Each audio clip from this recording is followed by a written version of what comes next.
Welcome! In front of me I have HAFURY Note 10 and I'm gonna show you how to take a screenshot on this device.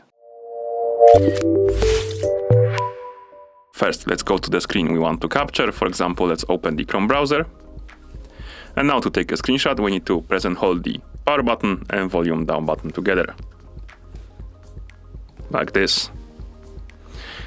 As you can see, we have a notification that the screenshot was saved and we can share it, edit it, or delete it.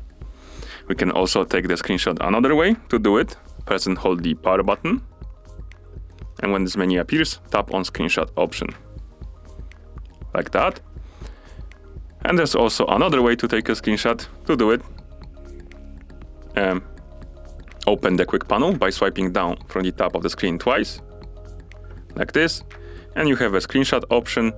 Tap on it to take a screenshot. And that's how you take a screenshot on this device. Thank you for watching.